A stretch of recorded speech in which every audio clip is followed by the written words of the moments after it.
Thanks for tuning in to leftcoastnews.net, news and information from the wacky, sometimes communist, liberal West Coast of the United States.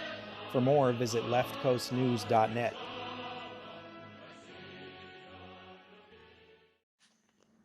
Well, on the left coast, the war against farmers and against the use of natural gas and irrigation and your own water is harsh at work right now.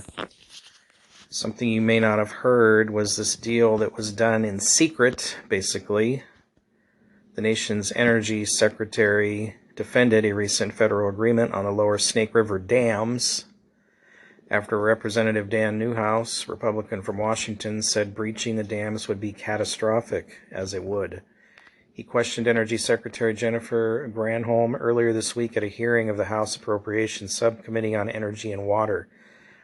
The agreement made public in December lays the groundwork for the federal government to work with 4 Northwest tribes and the states of Oregon and Washington to protect and restore salmon, steelhead, and other native fish to the Columbia River Basin, including the Snake River.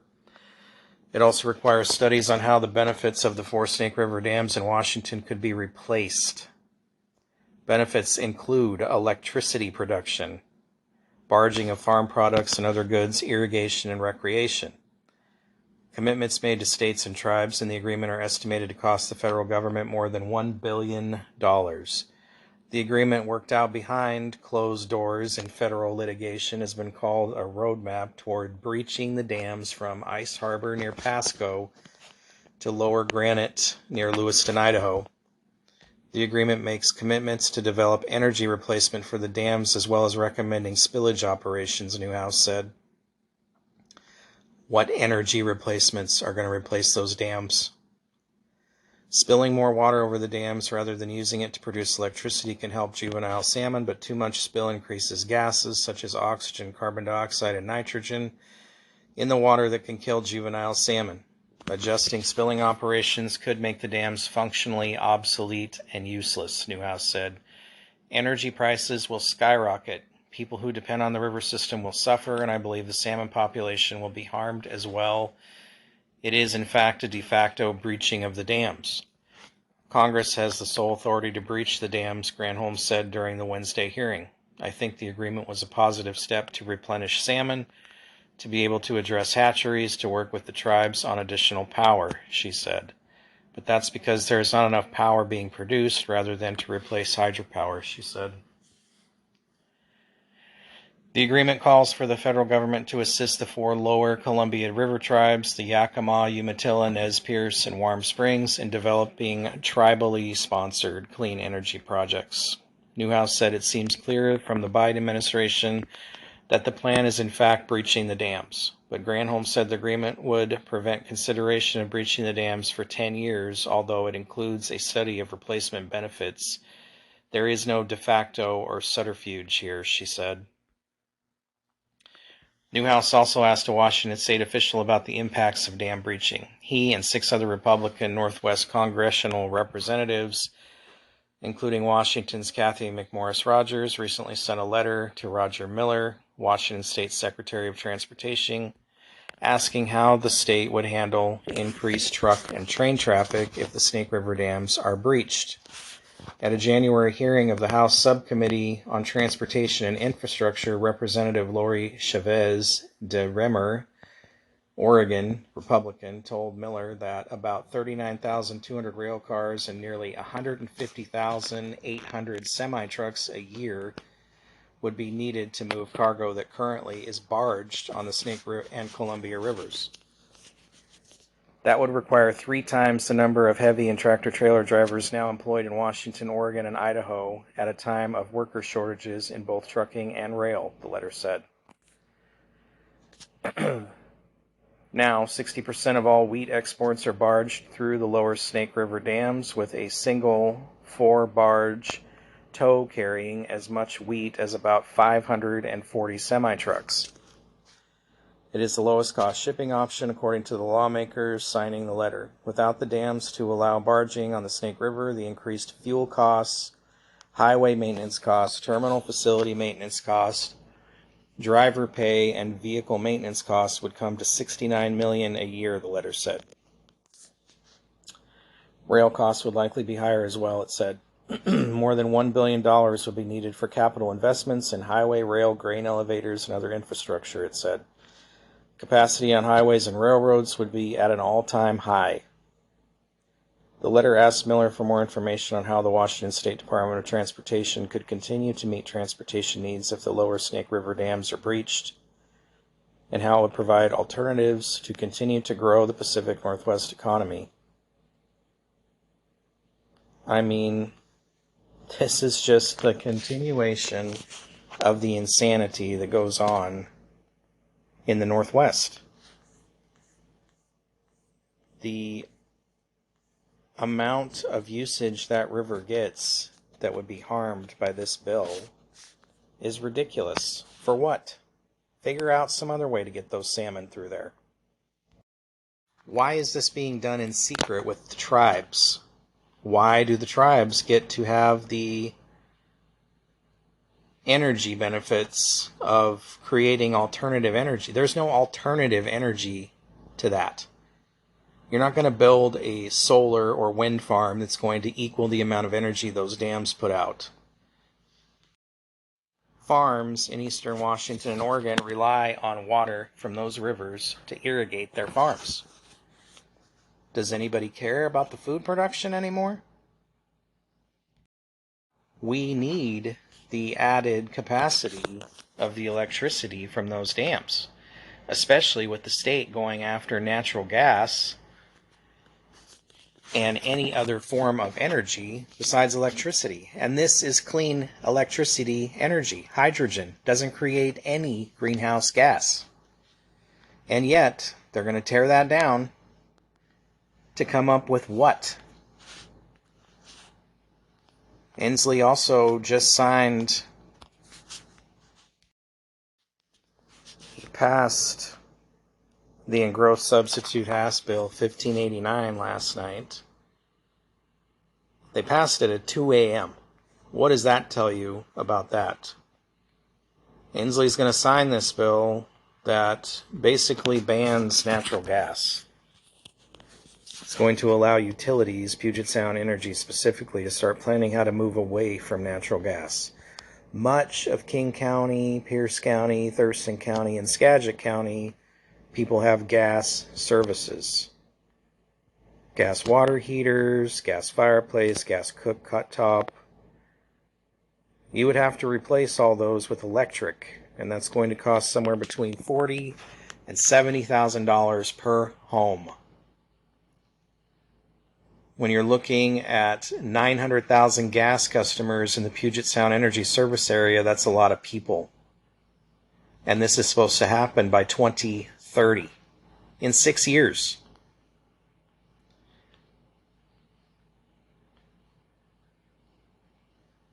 Why do they want to phase out natural gas? Natural gas was touted as the clean energy for years. Now, they want everybody on electrical. Why is that? Well, I think it's because they're going to make more money off you if you're on electric. More ways to control it, more ways to charge you for it. This is all just part of their plan. And meanwhile, while they want you on electrical, they want your car to be electric, they're tearing down the dams that create the electricity. We're going to get ourselves into the same situation that California's in, that they don't create enough energy for the people in the state, and they've got to import it or buy it from out of state. Everybody is going to be in the same boat.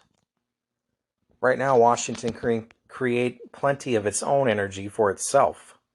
How much longer is that going to last when you have politicians like Inslee and Bob Ferguson tearing down our infrastructure for fish?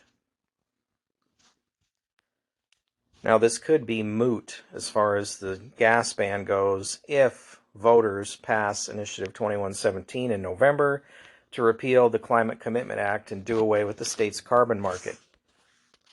Hopefully that happens, but based on past experiences with voters on this in this state, on this left coast, I would have to say that's probably not going to happen. People love to punish themselves here. People love higher prices and taxes. They're not going to be satisfied until you're paying exorbitant costs for your electricity and your power and your vehicles, and we have rolling brownouts and blackouts, or maybe no electricity at all. Inslee and Ferguson and all his little fanatics live in some fantasy world where all their solar power and wind power dreams can come true, but that's just not reality. Those two things don't create enough power to match what you can get from gas or hydrogen power that comes from these dams. Maybe they just want to go back to living on the plains in teepees and cabins. Sometimes it seems like that's what they want. Horses and buggies. I mean, I'd be all right with that, but I don't think these people who live in these cities like Seattle understand where their food comes from, or where their power comes from, or how that's created and what it takes to do that. They seem to be at a loss for this reality that they live in.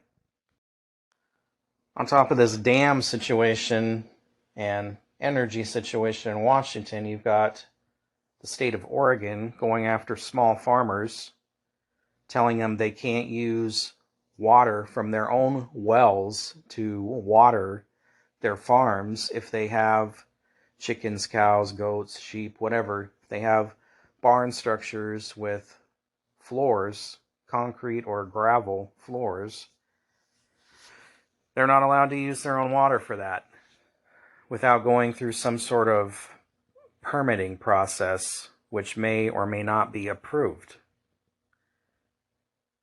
And they say that the water from these people's wells belongs to the public.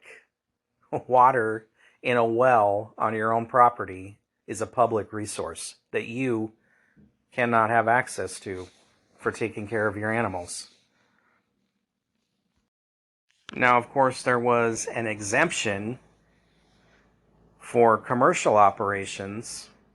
So they're protecting these large commercial corporations, but not allowing the small farmers to make a living for themselves. Now, apparently there was a lot of pushback when this came out. There was a few stories in the news where, these small farmers didn't know what they were going to do. This is how they made a living, and now they weren't going to be allowed to do this on their own property. And so Oregon has reversed course because of all the pushback from the public. So good job, public. But you have places all over this country that are telling you can't have chickens. There's a town back east that's banning chickens. People who have small little, I'm not even going to say a farm, but, 10, 20 chickens on their property. And they're being banned because supposedly they create a rodent problem. Chickens eat rodents. You have towns and cities telling you can't have a garden on your property. Homeowners associations telling you can't have this stuff on your property. Your property. You cannot be self-sufficient. They don't want you to be self-sufficient. There is just this constant attack from the left that if you don't fall in line, if you don't get your services from them or the government, you are some kind of enemy. You cannot have things on your own property to take care of yourself and your family. They want to act like you're some kind of radical if you're doing that. The government wants to charge you for permits and licensing to have these things on your property. It's ridiculous. It's your property. You should be able to do what you want as long as you're not hurting anybody else. If you have property and you haven't done these things yet, and you're thinking about getting chickens or rabbits, goats, sheep, whatever, get something, do something so you are a little more closer to being self-sufficient. You should do it now before these places start making a bunch of regulations and you can't. This is the time you should be preparing.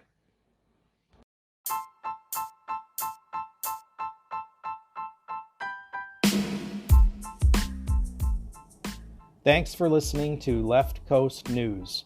For more, visit leftcoastnews.net. Please subscribe, like, and share to your social media. We appreciate your support.